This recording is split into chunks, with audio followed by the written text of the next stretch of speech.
ఏంటి, ఏదైనా వరదానం అది ఇచ్చిన వారికంటే శక్తివంతంగా మారుతుందా? ఎవరైనా భక్తుడు తన దైవానికి మృత్యువుగా మారిపోతాడా?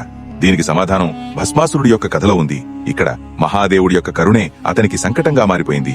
ఈ కథ వృకాసురుడిది. వీడెలాంటి అసురుడంటే ముల్లోకాలని శాసించడానికి ఎలాంటి అకృత్యాలైనా చేసేవాడు. వాడు మహాదేవుణ్ణి ప్రసన్నం చేసుకోవడం కోసం కఠోరమైన తపస్సు చేశాడు. కొన్ని సంవత్సరాలు గడిచిపోయినా కూడా మహాదేవుడు ప్రకటితం కాలేడు. వాడి శరీరాన్ని కోసి మండుతున్న జ్వాలాగ్నిలో వేసేవాడు. చివరికి వాడి శిరస్సును కోసి మహాదేవుడికి అర్పిద్దామనుకున్నాడు. అప్పుడు కరుణామయుడైన భోలాశంకరుడు ప్రకటితమయ్యాడు. అప్పుడు వరం అడగమని చెప్పాడు. అప్పుడు సృష్టిలో ప్రళయంకారమైన వరం అడిగాడు. ప్రభు, నాకెలాంటి శక్తినిస్తావంటే నేను ఎవరి శిరస్సుపైనైతే చేయి పెడతానో వాళ్లు క్షణంలో భస్మమైపోవాలి. మహాదేవుడు తన స్వభావానికి కట్టుబడి ఉన్నాడు. అప్పుడు మహాదేవుడు తథాస్తు అని అన్నాడు. వరం పొందిన వెంటనే వృకాసురుడు అనే పేరు కాస్త భస్మాసురుడిగా మారిపోయింది. కాని ఆ రాక్షసుడి మనసులో చెడు ఉద్దేశముంది. వరం పొందిన అహంకారంతో అందరికంటే ముందు స్వయంగా మహాదేవుడిపైనే ప్రయోగించడం మొదలుపెట్టాడు. వాడు మహాదేవుడిని భస్మం చేసి మాతా పార్వతిని చేపట్టాలననుకున్నాడు. మహాదేవుడి కోసం ముందుకడుగు పెట్టాడు. అప్పుడు ఒక అద్భుతమైన లీల జరిగింది. వాడు ఎంత ప్రయత్నించినా మహాదేవుడి దగ్గరకు చేరలేకపోయాడు.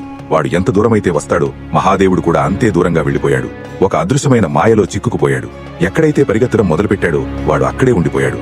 అప్పుడు మహాదేవుడు ఈ మాయా నాటకాన్ని ముగించడం కోసం సృష్టి పాలకుడైన శ్రీ మహావిష్ణువుని స్మరణం చేసుకున్నాడు. శ్రీ మహావిష్ణువు మోహిని రూపాన్ని ధరించాడు. బహుసుందరమైన అప్సరసలాగా మారిపోయాడు. అప్పుడు ఆమె భస్మాసురుడి యొక్క మార్గంలో ప్రకటితమైంది. మోహినిని చూడగానే భస్మాసురుడు మహాదేవుణ్ణి మర్చిపోయాడు. ఆమె సౌందర్యం మోహంలో పడిపోయాడు. అతను మోహినితో వివాహం కోసం ప్రస్తావించాడు. మోహిని నవ్వుకుంటూ అంటుంది, నిన్ను ఖచ్చితంగా పెళ్లి చేసుకుంటాను. కాని నాకొక కోరిక ఉంది. నువ్వు నాతో పాటు నాలాగే నృత్యం చెయ్యాలి. మోహిని మోహంలో ఉన్న భస్మాసురుడు వెంటనే ఒప్పేసుకున్నాడు. మోహిని నృత్యాన్ని ఆరంభించింది. భస్మాసురుడు ఆమె వేసిన ప్రతి ఒక్క ముద్రను వేయడం మొదలుపెట్టాడు. నృత్యం ఒక పరాకాష్ఠకు చేరుకుంది. అప్పుడు మోహిని ఒక ముద్ర వేసింది.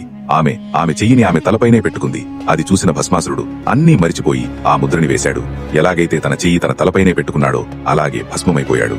అలాగే మహాదేవుడిచ్చిన వరదానం కూడా అతనికి చెడ్డదిగా మారిపోయింది. భస్మాసురుడు సొంత శక్తితో బూడిదగా మారిపోయాడు. ఈ సంఘటన మనకు నేర్పిస్తుంది, ఎప్పుడైతే శక్తి, వివేకం ధర్మానికి భిన్నంగా ప్రాప్తిస్తుందో అది స్వయం వినాశనానికి కారణమవుతుంది. సృష్టి పాలకుడైన శ్రీ మహావిష్ణువు ధర్మాన్ని రక్షించడం కోసం ఏ రూపాన్నైనా ధరించి వస్తాడు.